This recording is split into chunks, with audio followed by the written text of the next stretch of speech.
1시간 기도 성경 10장 읽기 묵상 기분 좋게 합시다. 예레미야 21장 1절에서 14절 생명의 길과 사망의 길. 하나님은 위급할 때마다 찾는 119가 아닙니다. 명령의 말씀을 순종하고 경외하고 섬겨야 할 주권자이시죠. 하나님의 명령을 지독스럽게 거역하고 다른 신을 고집스럽게 따르면서 위급할 때만 도와달라고 하고 문제가 해결되면 다시 하나님의 가르침을 쓰레기처럼 버린다면 결코 복을 받지 못합니다. 언약 백성들이 부패하여 악을 행할 때 하나님은 예레미야 선지자를 통해 오랫동안 경고하였습니다. 만약에 경고의 말씀을 가볍게 여기고 계속 악을 행하면 적들이 와서 예루살렘 성을 무너뜨릴 것이라고 외쳤지만 사람들은 선지자를 허풍쟁이로 여기면서 비웃고 조롱하고 협박하며 자기 고집대로 살았습니다. 그런데 어느 날 예언의 말씀대로 바벨론 군대가 와서 지방 도시를 점령하고 예루살렘까지 포위하자 다급한 왕은 신하들을 예레미야 선지자들에게 보내어 우리를 위하여 여호와께 간구하여 기적으로 우리를 도와 적들이 떠나가게 해달라고 하였습니다.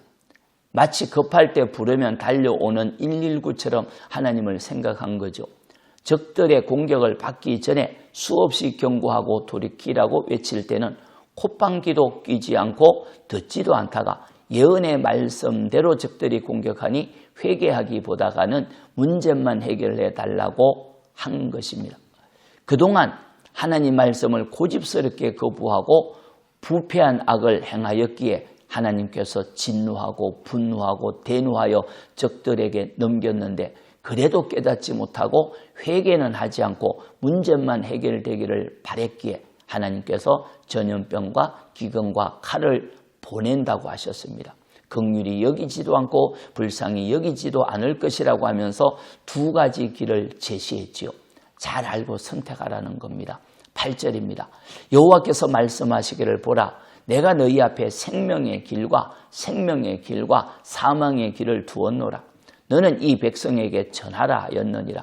이 성읍에 사는 자는 칼과 기근과 전염병으로 죽으려니와 너희를 애워싼 갈대아인에게 나가서 항복하는 자는 살 것이니 그의 목숨은 전리품같이 되리라. 아멘. 하나님은 토라의 말씀을 주실 때부터 생명의 길과 사망의 길을 가르쳤습니다.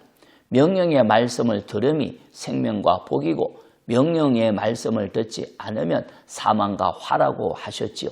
평상시에도 명령의 말씀을 들으면 생명과 복이지만 진노 중에라도 하나님이 하시는 말씀을 들으면 생명의 길이 됩니다.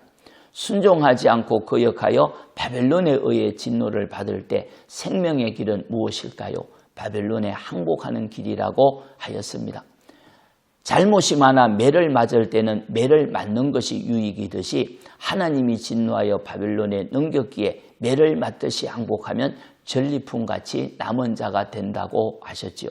그러나 혹시나 하는 마음으로 예루살렘 성읍에 숨어서 재앙을 피하려고 하면 매를 피하다가 더 큰 화를 당하는 어리석은 사람처럼 결국 전염병과 칼과 기근으로 더 큰 화를 당할 것이라고 하셨습니다. 생명의 길은 하나님의 말씀을 따라 사는 것입니다. 하나님은 위급할 때 찾는 119가 아니라 경외하고 섬겨야 할 주권자이지요. 하나님의 명령의 말씀을 따라 하나님을 경외하고 섬기고 나눔의 삶을 산다면 복된 길을 걷는 것입니다. 잘하는 것입니다. 축복합니다. 하나님, 저희가 생명의 길을 택할 수 있는 지혜자가 되기를 원합니다. 하나님, 힘들어도 어려워도 생명의 길을 택하여 결과적으로 복을 받는 자가 되기를 원합니다. 사망의 길을 경고할 때 피하고 생명의 길을 선택하겠습니다. 날마다 가르쳐 주옵소서. 예수님 이름으로 기도합니다. 아멘. 기도입니다. 첫째, 주여 생명의 길로 인도하소서.